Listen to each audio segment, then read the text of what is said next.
বাংলাদেশের হাজারো পরিবারকে বিভিন্ন বাহিনী দ্বারা বিভিন্ন সময়ে এই হ্যারাসমেন্টগুলোর ভিতর দিয়ে যেতে হয়েছে। তারা ঠিক কি অপরাধে তাদেরকে তুলে নিয়ে যাওয়া হয়েছে আসলে?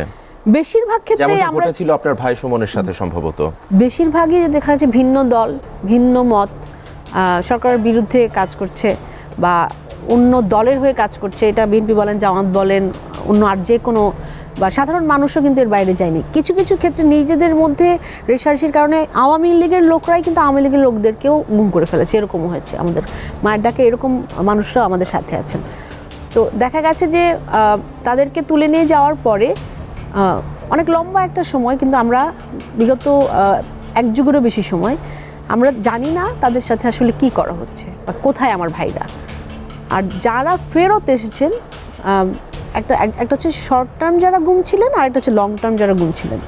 তো আপনারা জানেন যে 5ই আগস্টের পর barrister Arman, brigadier Azmi, Michael Chakma, একজন 5 বছর, একজন 8 বছর এরকম সময় ধরে গুম ছিলেন, যেটা আসলে অমানবিক। এর থেকে বড় চরম মানবাধিকার লঙ্ঘন এরকম অপরাধ আসলে আর নাই। আমার মনে হয় গুমটা আসলে একজনকে করা হয়, কিন্তু ওই একজন না, ওই পরিবারের সবাই, মা থেকে শুরু করে তার স্ত্রী, তার ভাই বোন, তার সন্তানরা সবাই কিন্তু এই ট্রমাটার মধ্যে দিয়ে প্রতিদিন পার করে যে আমার স্বজনকে, আমার ভাইকে কোথায় কিভাবে রাখা হয়েছে, তিনি জীবিত আছেন কি নেই সেটাও কিন্তু আমরা জানি না। মানে বাই দিস টাইম আপনারা খোঁজ করেছেন সব জায়গাতে, কিন্তু আপনারা জানেন না যে আসলে কোথায় আছে। এই যে বিগত 1.5 যুগেরও যে বেশি সময়টা 5ই আগস্টের আগে, এই সময়টা আসলে কেমন ছিল আপনার পরিবারের? আমাদের পরিবারের ক্ষেত্রে বলবো যে যেহেতু এই ক্যাম্পেইনগুলো আমাদেরকে দাঁড়াতে হতো, কারণ কথা তো খুব সহজে বলা যেত না। তো সেই দাঁড়ানোর যে জায়গাটা, আমরা যদি মানববন্ধনের জন্য দাঁড়াতাম তো সরকারি বাহিনী কর্তৃক সেখান থেকে সরে দেওয়া হতো, খুব বেশি সার্ভাইলেন্স ছিল এবং ফোনের পরে ফোন করা হতো যে যেন আমরা না দাঁড়াই না, যেন আমরা না যাই এবং এগুলো সামনে নিয়ে আসা না হোক। এমন হয়েছে বড় ভাইকে তুলে নিয়ে গেছে। আমার ভাই একজন যদি মানুষ থাকেন, পুরুষ মানুষ, এবং এই ইন্টিমিডেশন আর যেই এরকম হুমকি ধামকিগুলো কিন্তু শুধুমাত্র একটা পরিবারকে না, বাংলাদেশের হাজারো পরিবারকে বিভিন্ন বাহিনী দ্বারা বিভিন্ন সময়ে এই হ্যারাসমেন্টগুলোর ভিতর দিয়ে যেতে হয়েছে।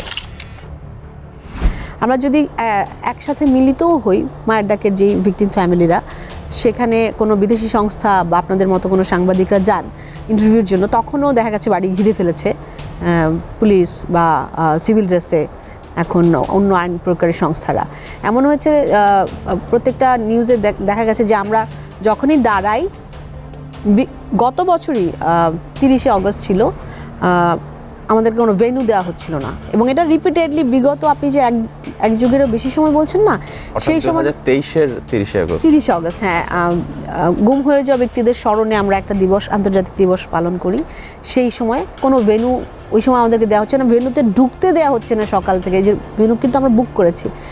তারপরে যখন আমরা ভিকটিম ফ্যামিলিরা গেলাম এবং খুব স্বল্প সময়ের মধ্যে আমাকে খুব তাড়াতাড়ি প্রোগ্রামগুলো শেষ করতে হলো, যদিও ওখানে ইন্টারন্যাশনাল অনেক অর্গানাইজেশন ছিল। এইটা আমাদেরকে প্রতিনিয়ত ফেস করতে হয়েছে। 10ই ডিসেম্বর 2023-এ আমরা যখন শাহবাগে দাঁড়াই মানববন্ধনের জন্য, হাজারো পুলিশ দিয়ে এই বৃদ্ধ মা সন্তানরা শুধুমাত্র ছবি নিয়ে দাঁড়াবে, তাদেরকে কিন্তু সেখান থেকে সরাই দেওয়া হলো, সরিয়ে নিয়ে যাওয়া হলো যে প্রেস ক্লাবের সামনে।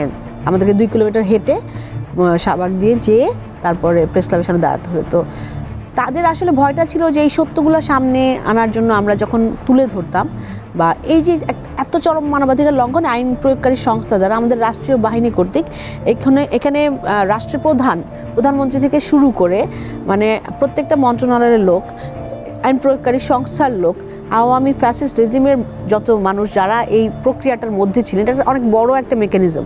একজন মানুষকে আসলে অবৈধভাবে তুলে নিয়ে যাওয়া, এরকম আমার ভাইদেরকে যখন নিয়ে যায় র্যাব, তখন বসুন্ধরা রেসিডেন্সিয়াল এরিয়ার ওইটা একটা কনস্ট্রাকশন প্লট ছিল, বিল্ডিংয়ের অনেক ওয়ার্কার বা লেবার যারা কাজ করতেন, শ্রমিকরা ওখানে ছিলেন, কেয়ারটেকাররা ছিলেন। তাদের কাছ থেকে আমরা যেটা জানলাম যে তাদেরকে ওখানে মেটাল রড দিয়ে মারা হয়, জমটুপি পরানো হয়, চোখ বাঁধা হয় আগ মুহূর্তে, এবং প্রত্যেকটা গুমের ক্ষেত্রে এখন তো আমরা জানি, অনেকের সাথে কথা হচ্ছে দেশব্যাপী যারা গুম হয়েছে, একই মেকানিজমে কাজ করা হচ্ছে, প্রত্যেকে এরকম হাত বেঁধে ফেলা হবে, চোখ বাঁধা হবে, জমটুপি পরানো হবে, এবং তাদেরকে যে কোথায় নিয়ে যাওয়া হচ্ছে তারা কেউ বুঝতে পারে না যে তাদেরকে আসলে কোথায় নিয়ে যায়।